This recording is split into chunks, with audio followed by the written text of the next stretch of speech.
नमस्कार.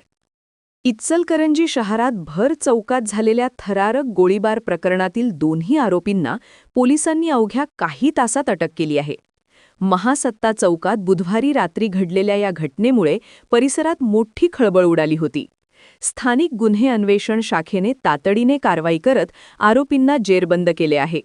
मिळालेल्या माहितीनुसार सांगलीवाडी येथील ओमकार जितेंद्र कांबळे हा अपर पोलीस अधीक्षक कार्यालयात प्रतिबंधक कारवाई संदर्भात आला होता. तेथून बाहेर पडून तो मोटरसायकलवरून जात असताना आरोपी अनुराग सूर्यवंशी आणि त्याचा साथीदार ओमकार शेंडे यांनी त्याच्यावर अग्निशस्त्रातून गोळीबार केला. पूर्वी झालेल्या भांडणाचा राग मनात धरून हा हल्ला करण्यात आल्याची माहिती समोर आली आहे. या गोळीबारात ओमकार कांबळे गंभीर जखमी झाला असून त्याच्यावर रुग्णालयात उपचार सुरू आहेत. भर चौकात झालेल्या या गोळीबारामुळे काही काळ परिसरात भीतीचे वातावरण निर्माण झाले होते. घटनेचे गांभीर्य लक्षात घेऊन जिल्हा पोलीस अधीक्षक योगेश कुमार गुप्ता यांनी तात्काळ आरोपींचा शोध घेण्याच्या सूचना दिल्या.